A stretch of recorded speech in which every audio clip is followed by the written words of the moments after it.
Hello viewers, Manju educational hub classes में आप सभी का स्वागत है।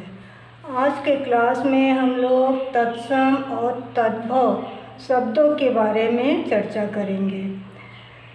ध्वनियों के सार्थक वर्ग समुदाय के मेल को हम लोग क्या कहते हैं? शब्द कहते हैं।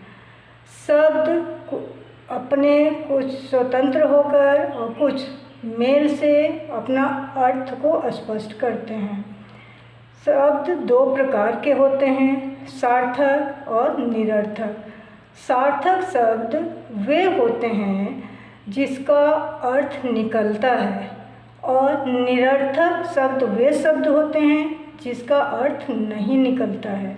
जैसे उदाहरण के लिए हम लोग पानी लेते हैं, पानी का अर्थ निकलता है जल, यह क्या है? सार्थक है। लेकिन हम लोग नीपा शब्द यदि लेते हैं तो नीपा शब्द क्या? निरर्थक है। तो इस तरह से शब्द के दो रूप होते हैं, सार्थक और निरर्थक। इन शब्दों में तत्सम और तद्भव शब्दों का बड़ा ही महत्व रहता है। अब हम लोग देखेंगे कि तत्सम शब्द क्या है, तद्भव शब्द क्या है, किसे कहते हैं। ठीक है, तत्सम शब्द दो शब्दों के मेल से बना है। वे दो शब्द कौन कौन से हैं? तत् और सम। ठीक है, तत् यानी उसके और सम यानी समान, उसके समान। ठीक है, इसका अर्थ क्या होता है? उसके समान। किसके समान की बात की जा रही है? तो ये संस्कृत भाषा के लिए कहा गया है। हमारे देश में हिंदी से पहले संस्कृत भाषा ही प्रचलित थी। तो संस्कृत भाषा में जो शब्द हैं वे सारे शब्द हमारे हिंदी में भी प्रयुक्त हो रहे हैं।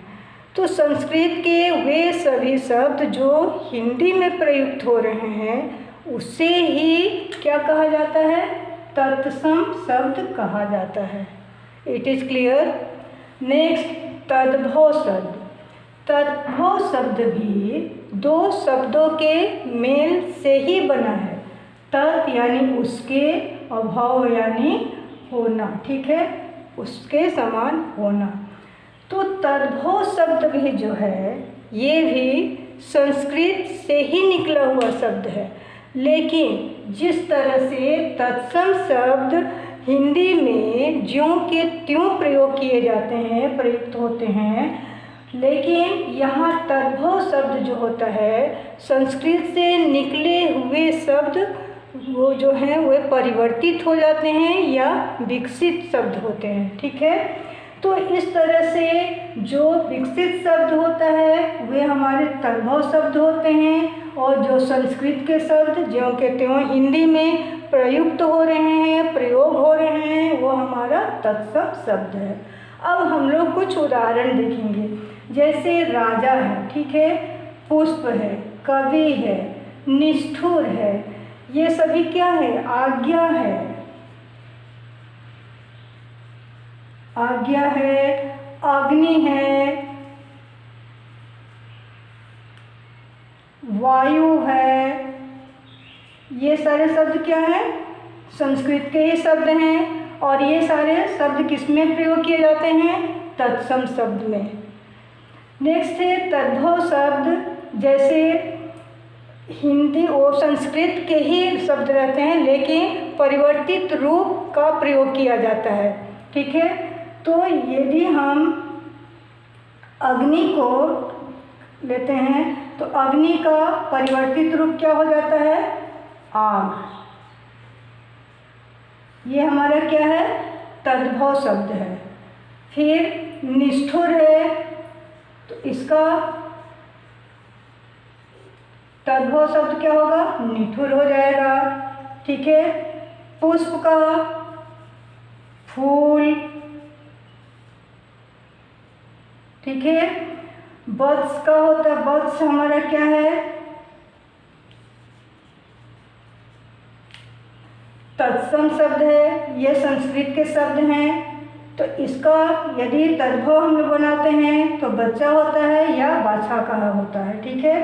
तो इस तरह से तद्भव और तत्सम शब्दों का भी महत्व हमारे हिंदी व्याकरण में है, ठीक है। तो अब इन दोनों में अंतर हम लोग देखेंगे। इन दोनों में अंतर क्या है? इन दोनों में अंतर यही है, ठीक है। यह प्रश्न पूछा जाता है प्रतियोगी परीक्षाओं में कि तत्सम और तद्भव शब्दों में क्या अंतर है। इन दोनों में अंतर यही है कि तद्भव शब्द संस्कृत के शब्द जो हैं उसे ज्यों का त्यों हिंदी में प्रयोग किया जाता है, लेकिन तद्भव शब्द का परिवर्तित रूप को प्रयोग में लाया जाता है। यही दोनों में अंतर होता है। यानी परिवर्तित या विकासशील जो शब्द आते हैं, या इसको हम लोग और अभ्रंश भी कह सकते हैं, जो संस्कृत पाली और अभ्रंश के मार्ग से होते हुए आकर के शब्द को परिवर्तित कर देता है, तो वह हमारा क्या होता है? तद्भव शब्द हो जाता है। अगले क्लास में हम लोग पढ़ेंगे कि तद्भव और तत्सम शब्द की पहचान हम लोग कैसे करेंगे। वीडियो को लाइक, शेयर, सब्सक्राइब करना ना भूलें।